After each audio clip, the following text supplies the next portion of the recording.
थोड़ा रिकॉल पर आते हैं। हमें क्या करना है, resource analysis and levelling. Resource analysis का मतलब क्या है, पहले एक कंसेप्ट समझते हैं। मान लीजिए आपके पास दो एक्टिविटीज़ हैं, एक ए है एक बी है। ये एक्टिविटी आपके पास 5 डेज़ की है, बी एक्टिविटी आपके पास 4 डेज़ की है। दोनों के बीच जो रिलेशनशिप है वो एसएस है, या दोनों की बोलो स्टार्ट डेट सेम है, तो यानी कि दोनों पैरेलल चल रही हैं। हमारे पास सपोज टोटल बार बाइंडर्स हैं 5। आपको 3 बार बाइंडर्स ए को चाहिए, 3 बार बाइंडर्स आपने बी को चाहिए। आपने 3 यहाँ असाइन कर दिए, 3 यहाँ असाइन कर दिए, यानी कि total number of bar binder कितने असाइन हुए, और हैं कितने आपके पास। तो बजट तो 6 का ही ऐड हुआ है, लेकिन क्वांटिटी उनकी 5 है। पता लगा आप एग्जीक्यूशन पर साइट पर पहुंच गए, आपने ढूंढा बार बाइंडर कहाँ है, ये रहे। आपने बोला 3 बार बाइंडर ए एक्टिविटी पे जाइए, 3 बार बाइंडर, पता लगा बचे 2 हैं। प्लानिंग में बजटिंग में ऐड हैं, प्लानिंग में ऐड है 2, बजटिंग के हिसाब से 3 की बजटिंग है। तो आपको क्या होगा, एग्जीक्यूशन में प्रॉब्लम आएगी, क्योंकि उसकी टाइम ड्यूरेशन बढ़ जाएगी, मैन पावर आपके पास कम हो गई। तो उस प्रॉब्लम को एग्जीक्यूशन पे जाकर उस तरह का प्रॉब्लम ना आए आपके सामने, हमें पहले ही रिसोर्स को एनालाइज करना है। अगर कहीं इस तरीके से आपने असाइन किया होगा तो वो उसको ओवर एलोकेट दिखाएगा। फिर अगर कहीं ओवर एलोकेशन है तो हमें उसे रिजॉल्व करना है अपनी प्लानिंग के अंदर ही। उसको प्रॉब्लम को ओवरकम करने के लिए जो प्रोसीजर हम अपनाते हैं उसे बोलते हैं लेवलिंग, यानी कि लेवल कर देना। लिमिट से ज़्यादा अगर कहीं असाइन है उनको लिमिट के अंदर लेकर आना, दैट इज़ कॉल्ड लेवलिंग। तो कंसेप्ट क्लियर हो गया, रिसोर्स एनालिसिस क्या है और रिसोर्स लेवलिंग क्या है। ठीक, आगे ये था हमारा ब्रीफ थोड़ा सा इंट्रो। अब रिसोर्स एनालिसिस का प्रोसीजर क्या है, कैसे कैसे हम उसको समझ पाएंगे देखकर, और फिर उसको लेवलिंग कैसे करेंगे। चलिए सॉफ्टवेयर पर आते हैं। ए एक्टिविटी, बी एक्टिविटी, सी एक्टिविटी तीनों पैरेलल चल रही हैं। दैट मीन्स अगर कोई एक कॉमन रिसोर्स कोई सी भी 2 एक्टिविटी के अंदर आपने यूज़ किया होगा वो ओवर डिफाइन आना चाहिए। ए एक्टिविटी में प्रोजेक्ट हेड और प्रोजेक्ट इंजीनियर विशाल हैं, बी एक्टिविटी में प्रोजेक्ट इंजीनियर विशाल हैं, यानी कि प्रोजेक्ट इंजीनियर जो विशाल है ए और बी दोनों में यूज़ हो रहा है, दोनों पैरेलल चल रही हैं, और विशाल यानी कि एक बंदा है, तो यानी कि वो ओवर डिफाइन आएगा। आप क्या करिए, आप यहाँ से व्यू टैब पर जाइए। व्यू टैब में ऑप्शन होता है show on bottom. Show on bottom में आप जब आएंगे, यहाँ नीचे की तरफ एक ऑप्शन आता है रिसोर्स यूसेज प्रोफाइल। जब हम रिसोर्स यूसेज प्रोफाइल पर जाएंगे तो ओवर एलोकेशन आपको नजर आएगा। एक तरीका तो ये हो गया, आप इस सिंबल को पहचानिए और देखिए ये सिंबल क्या आपको यहाँ कहीं नजर आ रहा है। तो आपको उतना अंदर जाने की ज़रूरत नहीं है, आप यहाँ से क्लिक कर सकते हैं रिसोर्स यूसेज प्रोफाइल। आप यहाँ पर जैसे ही क्लिक करेंगे आपकी डिटेल विंडो बदल जाएगी, नीचे की डिटेल विंडो चेंज हो गई है, आपको पूरी लिस्ट आ गई रिसोर्सेज की। हमें क्या पूरी लिस्ट से कोई मतलब है, हमें मतलब है अपने प्रोजेक्ट के रिसोर्स से। तो हम सबसे पहला काम क्या करेंगे, यहाँ अब डिस्प्ले में हम फिल्टर लगाएंगे करंट प्रोजेक्ट का, क्योंकि हमें किसी और से कोई मतलब नहीं है। तो हमने रिसोर्स एक फिल्टर लगाया करंट प्रोजेक्ट, तो अब केवल करंट प्रोजेक्ट के रिसोर्स आपको यहाँ नज़र आ रहे हैं। नाउ मैंने यहाँ से सब एक्टिविटीज़ को सेलेक्ट किया, नीचे रिसोर्स आ गए हैं। बार बाइंडर कहीं ओवर एलोकेट नहीं आ रहा है, क्रेन कहीं नहीं आ रहा है, steel, excavator, project head, project Tauseef, Vishal या वेल्डर, कहीं ओवर एलोकेशन कुछ दिखा नहीं रहा है। क्यों, रीज़न क्या है, यहाँ आपको कॉस्ट मिल रही है। अगर आप ध्यान से देखें ओवर एलोकेशन कहाँ आएगा, मैंने बोला बजट में तो दोनों जगह अलग अलग ऐड हो रहा है, तो बजटिंग में तो कहीं ओवर एलोकेशन आने का मतलब नहीं है। वो आएगा यूनिट्स में, जहाँ क्वांटिटी आपको पता चले तब ओवर एलोकेशन वो दिखाएगा। यानी कि ये जो आपको कर्व दिखाई दे रहा है रिसोर्स प्रोफाइल, ये जनरली एस कर्व कहा जाता है इसको। इधर आपका प्राइसेस आ रहे हैं, इधर आपके क्यूमुलेटिव प्राइस आ रहे हैं, उसके अकॉर्डिंग जो रिसोर्सेज का ग्राफ बन रहा है, अगर आप सारे रिसोर्स को सेलेक्ट करें तो ये आपका एस कर्व क्रिएट हो रहा है।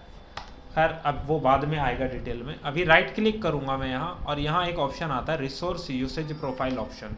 देखो मैंने किसी ना किसी लेक्चर में ये चेंज किया होगा। आप जब फर्स्ट टाइम आएंगे यहाँ तो आपको वो यूनिट्स ही दिखाएगा, प्राइस नहीं दिखाएगा। एस-कर्व में प्राइस और यूनिट। हाँ, एस-कर्व बेसिकली प्राइस के ऊपर बनाया जाता है। रिसोर्स यूसेज प्रोफाइल पर आ जाते हैं यहाँ, और यहाँ आप देखेंगे डिस्प्ले में कॉस्ट और यूनिट्स का ऑप्शन है। आप यूनिट्स पर वापस से सेलेक्ट कर लीजिए, अप्लाई करिए, ओके करिए। ठीक, यूनिट्स कभी भी जब सेलेक्ट करते हैं सब नहीं दिखाएगा कुछ भी, इसलिए डिसेलेक्ट कर दीजिए। आपको यहाँ एक ब्लैक लाइन नज़र आ रही है, ये आपकी लिमिट है मैक्सिमम। इससे ऊपर जो भी जाएगा वो ओवर एलोकेट हो जाएगा। नाउ मुझे यूज़ करना है विशाल। ये जो रेड कलर नज़र आ रहा है ना आपको, ये ओवर एलोकेशन है आपके प्रोजेक्ट के अंदर। कहाँ है अगर आपको ये देखना है तो देखो इसके पैरेलल ऊपर ध्यान दो, यानी कि इन 3 एक्टिविटीज़ के पैरेलल है ना ये, तो ए बी और सी यहाँ कहीं ओवर एलोकेशन है। शुरुआत के 4 दिन में। तो कितने दिन, 1 2 3 4, क्योंकि 5वें दिन तो खाली ए चल रहा है, बी चल ही नहीं रहा है, इसलिए 5th डे पे कोई ओवर एलोकेशन नहीं दिखा रहा। अब बताइए कंसेप्ट क्लियर हुआ कि ओवर एलोकेशन कहाँ आएगा और कैसे आएगा और क्यों आएगा? तीनों रीजन क्लियर है सर? राइट क्लिक करके नहीं डिसलेक्ट कैसे किए अभी जो आप किए सर? किस चीज़ को? अभी जो आप सेलेक्ट किए थे पिछला ग्राफ था। देखिए हम यहाँ से राइट क्लिक करेंगे, रिसोर्स यूसेज प्रोफाइल ऑप्शन में जाएंगे। यहाँ डिस्प्ले के अंदर 2 ऑप्शन है, कॉस्ट या यूनिट्स। ओवर एलोकेशन चेक करना है तो यहाँ पर यूनिट्स होना चाहिए, तब आप ओवर एलोकेशन चेक कर पाएंगे। और जब आगे चल के हम एस-कर्व पढ़ेंगे वहाँ हमें कॉस्ट की ज़रूरत होगी तो हम यहाँ से उसको चेंज कर देंगे। तो फिलहाल ये नज़र जो हमें ध्यान रखना है वो ये कि रिसोर्स यूसेज प्रोफाइल के अंदर आपको यूनिट्स सेट रखना है, तभी आप ओवर एलोकेशन को चेक कर पाएंगे। क्लियर है बात? चलिए जी, अप्लाई कर दीजिए, ओके कर दीजिए। ठीक है, ओवर एलोकेशन आ रहा है। अब कंडीशन ये भी हो सकती है कि यार विशाल एक प्रोजेक्ट मैनेजर है यहाँ, वो फुल डे एक ही एक्टिविटी पे तो फोकस करेगा नहीं। मुझे उसी एक बंदे से उन्हीं दिनों में 2 एक्टिविटी में उसे यूज करना है ताकि वो लीड कर सके दोनों एक्टिविटीज को। दैट मीन्स उसका एक काम तो ये हो सकता है कि हाफ डे वो ए एक्टिविटी पर रहेगा, हाफ डे वो बी एक्टिविटी पर रहेगा। मैं क्या कर सकता हूँ, मैं वापस से एक्टिविटी डिटेल विंडो खोलनी है तो देखो ये एक तो तरीका है view show on bottom details, या फिर ये रहा डिटेल्स। क्लिक कर दीजिए, वापस विंडो आ जाएगी। अगर ए में विशाल यूज़ करना है हाफ डे के लिए तो जो क्वांटिटी 1 है उसको मैं 0.5 कर दूंगा, और मुझे वो बी में भी यूज़ करना है, रिमेनिंग हाफ विशाल यहाँ आ जाएगा। बजट भी मैनेज हो गया हाफ डे के हिसाब से, क्योंकि एक ही तो दिन है ना, दोनों जगह क्यों कॉस्टिंग ऐड होगी। तो वही बंदा दोनों जगह यूज़ हो गया। अब वापस से यूसेज प्रोफाइल पे जाइए, विशाल को सेलेक्ट करिए। कोई ओवर एलोकेशन कहीं है? क्योंकि लिमिट 1 डे की ही है, 1 के अंदर वो फिनिश हो गया। यहाँ देखो 1 डे। 5th डे में भी वो हाफ ही पे आ गया। हाँ, क्योंकि हाफ ही डे यूज़ करना है, दूसरी एक्टिविटी है ही नहीं, तो उसका बजट उसी के हिसाब से ऐड हो जाएगा। हाफ ही के अकॉर्डिंग। एग्जैक्ट। इसी की आंसर फिर से बताइए। देखिए सबसे पहले हमने देखा कि कितना यूनिट है। एक बंदा है जो ओवर एलोकेशन था 2 यूनिट आ रहा था, यानी कि 1 यूनिट एक्स्ट्रा है। अगर हमें एक ही कैंडिडेट दोनों एक्टिविटी पर शेयर करना है, अब एक बंदा है उसको 2 जगह यूज़ करना है, तो यानी कि हाफ हाफ हो जाएगा ना। तो हम रिसोर्स यूसेज प्रोफाइल पर गए, हमें पता चल गया ए बी सी 3 एक्टिविटी हैं, इन्हीं में से कहीं है। तो पहले ए को आपने चेक किया, ए में विशाल कहाँ है, ये रहा। बी में विशाल है, हाँ बी में है। सी में विशाल होगा नहीं, तो यानी कि 2 जगह है ना बस। तो 2 जगह जहाँ 1 था उसका क्वांटिटी, उसको मैंने हाफ हाफ कर दिया, 0.5 यहाँ 0.5 यहाँ, तो दोनों का ऐड करिए 1। तो बजट भी आपका उसके अकॉर्डिंग हो जाएगा और आपका ओवर एलोकेशन भी खत्म हो जाएगा। सर बजट में उसका प्राइस आ रहा है 4.5 दिन का, 5 ठीक दिन है। में, ठीक है। लेकिन उसको अगर वो परमानेंट एम्प्लॉय है तो उसका डिवाइड करके तो पर डे के हिसाब से तो पर डे ही रखा गया होगा फिर पर डे रखा गया होगा। उस केस में आप क्या करेंगे, देखो एक तो चीज़ होती है आपको, हमें अगर प्रोजेक्ट का बजट निकालना है केवल, जब हम प्लानिंग करते हैं हम ओनली प्रोजेक्ट का बजट लेते हैं, तो उस प्रोजेक्ट के बजट में हाफ डे का इसका हम काउंट कर रहे हैं। अगर आपको उसको एज ए रोल ऐड करना है तो आप क्या करिए, किसी भी एक एक्टिविटी में आइए। ये जो विशाल है, अच्छा, ये जो चीज़ हम ऐड किए हैं हाफ डे का, ये पार्टिकुलर एक एक्टिविटी के लिए, बाकी के लिए फिर उसका बाकी full के day लिए तो चलेगा। सेम है, हम तो किसी और को डिस्टर्ब कर ही नहीं रहे हैं। ए और बी एक्टिविटी में आपने चेंजेस किया है केवल, उसके अलावा कहीं चेंजेस नहीं हुआ है। नो, बी एक्टिविटी में जब आप आए यहाँ विशाल को आप लास्ट में लेकर आए, यहाँ देखो एक ऑप्शन है रेट सोर्स। रेट का सोर्स क्या है, एक रेट आपने रोल में भी डिफाइन किया, रेट आपने रिसोर्स में भी डिफाइन किया। दोनों में से कौन सा रेट आप यूज़ करना चाहते हैं, आप यहाँ आकर के सेलेक्ट कर सकते हैं कि मुझे रिसोर्स नहीं, मुझे रोल का रेट यूज़ करना है। आप यस कर दीजिए, चेंज हो जाएगा मंथ के हिसाब से, अच्छा, हाँ, रोल में मंथ के हिसाब से। आप इसको वापस से रिसोर्स के हिसाब से करना चाहते हैं, आप चेंज कर दीजिए, रिसोर्स के हिसाब से हो जाएगा। उसमें पर डे पर डे समझ गए आप? इसीलिए दो चीज़ें अलग अलग होती हैं। दोनों जगह आप प्राइस अगर डिफ़र करते हैं तो आप बाद में ये भी डिसीजन ले सकते हैं आपको प्राइस रोल के अकॉर्डिंग कंसिडर करना है कि रिसोर्स के अकॉर्डिंग। इसीलिए मैंने बोला था ना, ये कॉलम्स हमें मॉडिफाई करने होंगे। इसका भी मैंने आपको उस वीडियो में एक्सप्लेन किया है कम्प्लीटली, कैसे कैसे ये कॉलम्स यहाँ ऐड कर सकते हैं आप। ओके, सो रिसोर्स को एनालाइज किया और उसको लेबल कर दिया। ये तो था मैन पावर को लेकर। सेम मशीनरी को लेकर होगा क्वांटिटी। मटेरियल में देखते हैं एक बार क्या चीज़ होती है। अगर आप देखें, मैं ओवर एलोकेशन पर जाता हूँ अगर, और आता हूँ D18 D10, इनमें कहीं कोई एरर नहीं आएगा कोई मटेरियल का, क्योंकि हमने बहुत कम क्वांटिटीज़ को यूज़ किया था। जहाँ अगर मैं यहाँ एक दोबारा से ऐड करता हूँ रिसोर्स, किस में नहीं है, यहाँ नहीं है मटेरियल, मैंने यहाँ ऐड रिसोर्स और मैंने D18 और D10 यूज़ किया, C को यूज़ किया, यहाँ भी D10 और D18 यूज़ किया, क्लोज कर दिया। अब वापस जा रहा हूँ रिसोर्स यूसेज प्रोफाइल में, D10 देखो ओवर एलोकेट आ गया, D18 ओवर एलोकेट आ गया, दोनों ओवर एलोकेट हो गए। क्यों का रीज़न आपको मिलेगा यहाँ। ए में आइए, यहाँ आपके पास पर डे क्वांटिटी 0.4 चाहिए, यहाँ 0.6 चाहिए। ठीक है, अब देखो इस डाटा को थोड़ा मैनेज करते हैं और ज़्यादा क्लियर होगा आपको।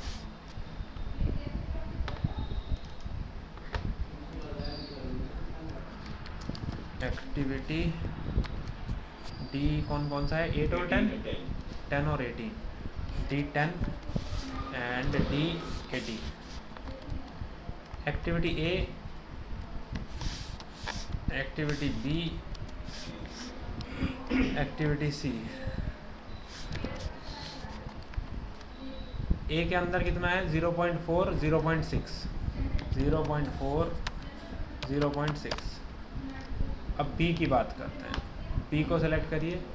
बी में कितना है, 10 10। सी में कितना है, 10 10। बी में 10 दोनों और सी में 10 दोनों। एक दिन में आपको ये क्वांटिटी चाहिए, दैट बिकम्स 20.4, और यहाँ आपको चाहिए 20.6, अगर उतना ही चाहिए। इवन अगर आपने ये 70 मैट्रिक टन है, आपने बोला नहीं मुझे यहाँ 50 मैट्रिक टन चाहिए, यहाँ के लिए मुझे चाहिए सपोज 45 मैट्रिक टन। बी में जाइए, यहाँ आपने रैंडम वैल्यू 35 बताया, इसको आपने कर दिया 45। अभी भी आप रिसोर्स यूसेज प्रोफाइल पर जाइए, ऐसे ठीक है, ओवर एलोकेशन तो अभी भी है। अब आप ये डिसाइड करिए एक दिन में जो मैट्रिक टन आपको चाहिए वो कितना चाहिए एक का, तो वो मिलेगा यहाँ से। तो बी का हो गया 8.75 और 11.25, 8.75 11.25। मैंने जानबूझकर वैल्यू चेंज रखी ताकि डिफ़ॉल्ट जो आप दो उसके हिसाब से आप कैलकुलेशन करो। 10 तो बाय डिफ़ॉल्ट आ जाता है। फिर हमने सी को डाला, यहाँ हो गया 7.14 6.43, आपको एक दिन में अप्रॉक्स 16.29 मैट्रिक टन चाहिए D10 का। और D10 अगर आप रिसोर्स पेज पर जाएं, D10 एक दिन में आपके पास मैक्सिमम 10 मैट्रिक टन अवेलेबल हो सकता है, मैक्सिमम यूनिट। ध्यान देना, वहाँ भी 10 लिखा है बट वो डिफ़ॉल्ट है, हमें मैक्सिमम अवेलेबिलिटी यहाँ से मेंशन करनी है। 16 पॉइंट समथिंग चाहिए, हमने बोला हम 17 metric ton per day available करा रहे हैं D10। हो जाएगा। चलिए जी, प्राइमावेरा पर आइए, वापस एक्टिविटीज़ पर आइए, रिसोर्स यूसेज प्रोफाइल पर जाइए, D10 को सिलेक्ट करिए, ओवर एलोकेशन खत्म हो गया। क्यों हुआ, समझ आया रीज़न? तो इस तरीके से आपको पहले रिसोर्स ओवर एलोकेशन को चेक करना होगा, अगर कहीं ओवर एलोकेशन आएगा उसको लेवलिंग करना होगा। क्लियर? कोई प्रॉब्लम किसी को? कॉन्सेप्ट क्लियर हुआ? इस सारे डाटा को सर मैनेज कहाँ से करेंगे? खुद से मैनेज करना होगा मैनुअली। बिल्कुल, ये कंप्लीट मैनुअली मैनेजेबल है। तभी तो बोलते हैं कि एक कैंडिडेट पूरा प्लानिंग नहीं कर सकता, ये आपका टीम का एक्सपीरियंस होता है। हर एक इंडिविजुअल, बिलिंग वाले बंदे भी होंगे जो BOQ निकाल रहे हैं, फिर वो भी होंगे एक्सपर्ट्स जो प्रोजेक्ट मैनेज कर चुके हैं पहले, कि कितने टाइम में कितना एक्टिविटी कंप्लीट हो सकता है। ये 5 दिन की है तो इसके लिए आपको कितना मटेरियल चाहिए, इसके पैरेलल कोई दूसरी एक्टिविटी चल रही है उसके लिए कितना मटेरियल चाहिए, दोनों का टोटल करो, कितने दिन में ये दोनों कंप्लीट हो रहे हैं और टोटल कितना चाहिए, उसको पर डे बेसिस पर डिवाइड करो। उतना एटलीस्ट पर डे आपके पास होना चाहिए ताकि कोई एक्टिविटी होल्ड ना हो। वहाँ से पता चलेगा कि कितना यहाँ वैल्यू डालना है आपको। समझ आई बात? हैमर क्लियर हुआ कंसेप्ट? Yes yes. ओके, अब हमने देख लिया कि हम प्रोजेक्ट को एनालाइज कैसे करेंगे, रिसोर्स को, और लेवलिंग कैसे करेंगे। उसके बाद बात आती है डॉक्यूमेंट्स। कोई भी डॉक्यूमेंटेशन, वर्क प्रोडक्ट या आपका टेंडर डॉक्यूमेंट आपको अपने प्राइमावेरा के अंदर लिंक करना है, कि अलग से ना ढूंढना पड़े हमें कि उसका डॉक्यूमेंट फाइल कहाँ है, उसका ड्राइंग फाइल कहाँ है, उसका BOQ कहाँ है। तो आप वो डॉक्यूमेंट अपने प्राइमावेरा के साथ लिंक कर सकते हैं। ट्रांसफ़र नहीं होता, आप इंपोर्ट नहीं कर पाएंगे, आप एक लिंक बना देंगे सॉफ्टवेयर के साथ ताकि आप सॉफ्टवेयर से ही उसको ओपन कर सकें। कैसे बनेगा, यहाँ आ जाइए। प्रोजेक्ट का रिलेटेड होगा डॉक्यूमेंट, तो आप प्रोजेक्ट पे जाएंगे, यहाँ एक ऑप्शन मिलता है आपको, work products and documents, WPS and DOCS। Work product and documents पर जब आप जाएंगे, क्लिक करेंगे तो यहाँ एक विंडो ओपन हो जाएगा। जो भी डॉक्यूमेंट आपको ऐड करना है, सिंपली राइट साइड से ऊपर जाइए, ऐड पे क्लिक कर दीजिए। क्या डॉक्यूमेंट है आप वो डिफाइन कर दीजिए, उसका रेफरेंस नंबर, उसका स्टेटस, उसका डॉक्यूमेंट का कैटेगरी। बिट डॉक्यूमेंट है, बिट डाल दीजिए, जो भी डॉक्यूमेंट है आपका उससे रिलेटेड, उसका रेफरेंस नंबर जो भी है, उसका स्टेटस क्या है। यहाँ तो आ गया सब नेम। अब नीचे एक फाइल्स का ऑप्शन होता है। यहाँ 2 तरह का ऑप्शन है। प्राइवेट लोकेशन, यानी कि जिस यूज़र ने लॉगिन करके वो डाला होगा केवल उसी को वो विजिबल होगा और कोई उसे लॉन्च नहीं कर पाएगा डॉक्यूमेंट को। और अगर पब्लिक लोकेशन में डाला तो यानी कि जो भी उस सॉफ्टवेयर को आपके एंटरप्राइज के अंदर जिसके पास भी लॉगिन है उन सब के लिए वो विजिबल हो जाएगा। ये 2 ऑप्शन आपके पास आते हैं। आप पब्लिक लोकेशन पर क्लिक करें या प्राइवेट पर क्लिक करें, वो आपसे पूछेगा कौन सी फाइल लिंक करनी है। आप सिंपली उस फाइल को सेलेक्ट कर सकते हैं और सेलेक्ट करने के बाद आप उसे वहाँ लिंक कर सकते हैं, कोई भी फाइल। जस्ट सेलेक्ट करिए, सेलेक्ट करने के बाद ओपन करिए, ओपन करके देखिए यहाँ लिंक हो गई। अब लिंक से होगा क्या, जब भी आपको डॉक्यूमेंट देखना है आप इस पेज पर आएंगे कि भाई project work product and document कौन सा देखना है, ये वाला देखना है जी। आपने लॉन्च पे क्लिक करेंगे, वो PDF ओपन हो जाएगी, जो भी डॉक्यूमेंट आपने अटैच किया होगा। तो जाने कि एक ही फाइल एक क्वांटिटी से अटैच होता है। जैसे एक BOQ बनाया था तो एक ही मतलब एक ही मटेरियल नहीं, मल्टीपल फाइल्स नहीं, मल्टीपल फाइल्स। आप BOQ 1 BOQ 2 करके बनाना पड़ेगा, एक टाइम पर एक ही PDF, मल्टीपल नहीं हो सकती क्योंकि BOQ एक ही रहेगा, बिलिंग का अलग होगा, टेंडर डॉक्यूमेंट अलग होगा, प्रोजेक्ट डॉक्यूमेंट अलग होगा, बिड डॉक्यूमेंट अलग होगा, अप्रूवल अलग आएगा, सारी चीज़ें अलग अलग होगा। तो उसी के हिसाब से आप सारे डॉक्यूमेंट्स को यहाँ लिंक Assign कर करते सकते हैं। जाएंगे, लिंक करते जाएंगे। बिल्कुल, ये है डॉक्यूमेंट्स ऐड करना सॉफ्टवेयर के साथ। उसके बाद वहाँ लिखा है एक नोटबुक एंड फीडबैक। अगर कोई किसी स्पेसिफिक एक्टिविटी से रिलेटेड कोई नोट आप लिखना चाहते हैं, देखो यहाँ नीचे देखो एक नोटबुक का ऑप्शन आता है, आप यहाँ कोई नोट्स लिखना चाहते हो इस एक्टिविटी से रिलेटेड, आप ऐड पर क्लिक करिए कि क्या क्या प्रिकॉशंस चाहिए, क्या ऑब्जेक्टिव है, क्या डिलीवरेबल्स होगा, क्या एजम्पशंस आपने लिया है इस स्पेसिफिक टास्क में, आप वो ऐड करिए। और आप कैटेगरी ऐड करने के बाद मॉडिफाई पर क्लिक करेंगे और यहाँ बता देंगे क्या एजम्पशंस लिया है।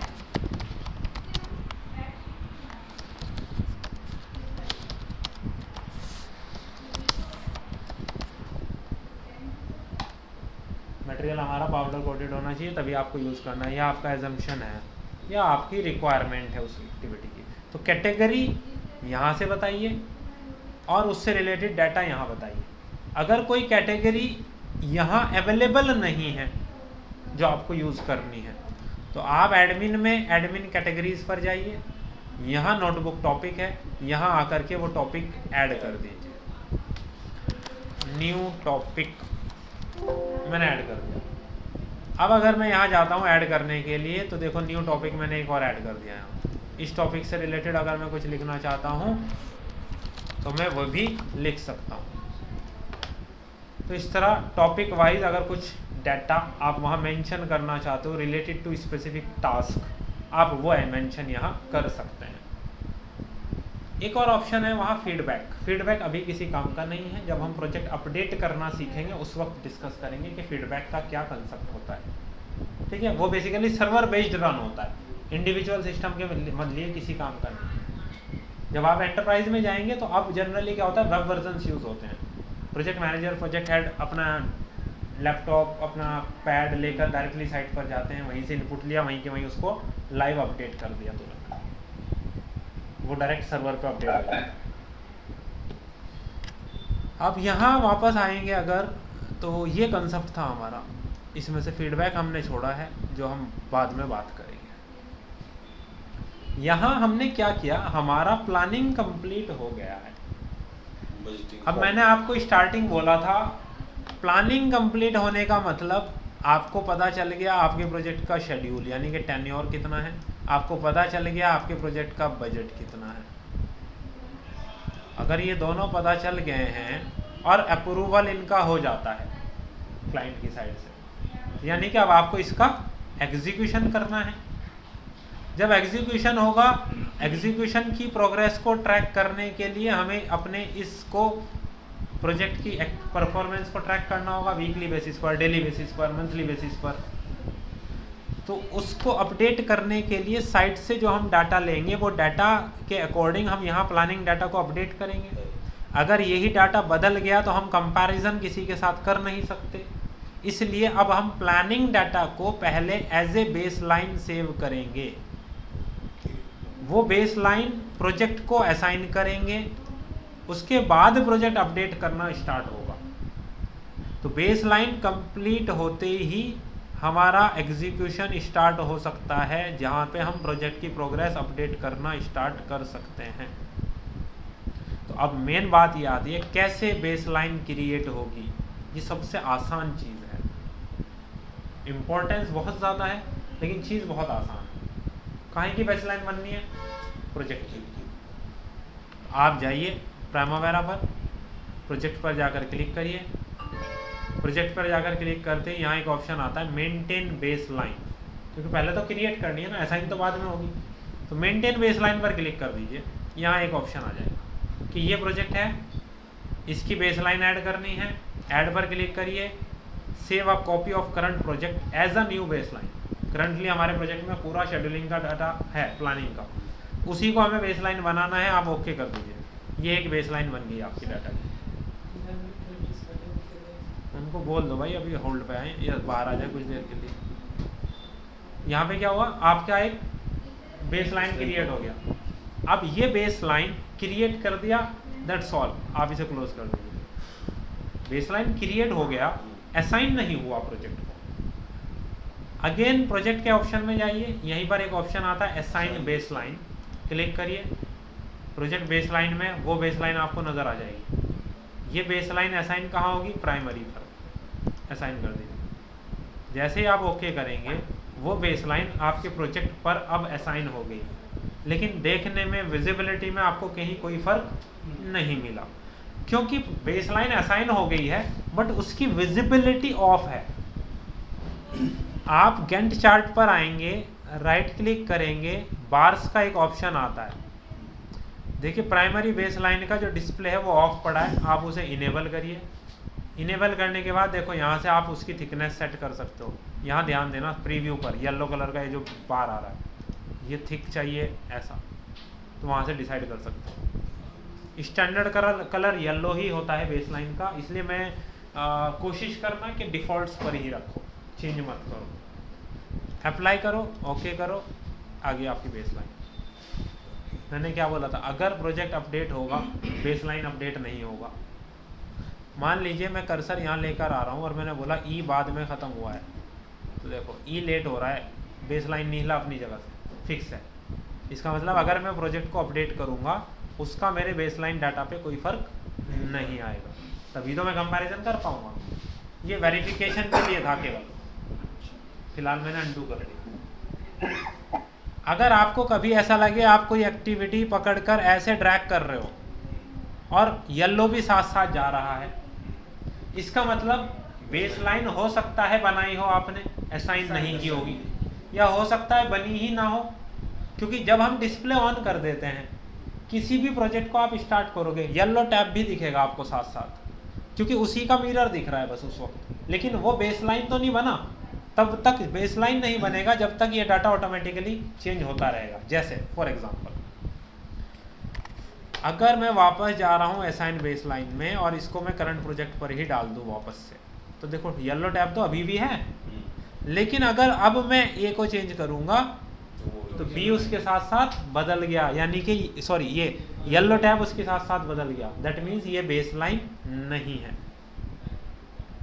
बात समझ आ गई?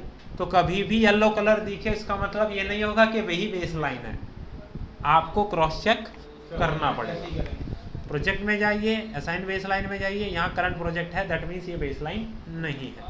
तो असाइन करिए अपनी बेसलाइन, ओके करिए, ताकि जब आप उसको अपडेट करें तो बेसलाइन आपके पास डाटा अवेलेबल रहे कंपेयर करने के लिए। मैं वापस कर देता हूँ। बात क्लियर हो गई? ये डाटा यहाँ तक आपको बहुत अच्छे से प्रैक्टिस करना है। जैसे फॉर एन एग्जांपल आपको जो वर्कबुक मैंने शेयर किया है,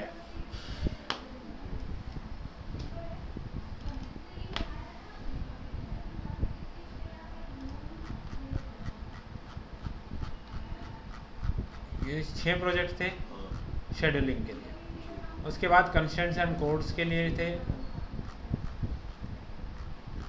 4 प्रोजेक्ट, उसके बाद आ गया रोल्स के लिए एक प्रोजेक्ट है, दूसरा प्रोजेक्ट है, और फिर आ गया define assign and label resources. तो इस चीज़ की प्रैक्टिस कर सकते हो आप, सारी कंडीशन दे रखी हैं, और यहाँ पे भी दे दिया, रोल भी बनाया, फिर रिसोर्स भी बनाया, फिर उन दोनों को आपस में लिंक भी किया। तो जो पुराने जो डाटा दिया उसको डिलीट कर दें, डिलीट कर सकते हो, कैसे भी डजेंट मैटर, कोई फ़र्क नहीं पड़ता, वो सब असाइन करते जाएंगे। फिर नोटबुक और डॉक्यूमेंट से रिलेटेड जो मैंने बताया आपको वो हो जाएगा। प्रोजेक्ट को अपडेट करना ये नहीं होगा, यहाँ तक का डाटा आप प्रैक्टिस कर सकते हो।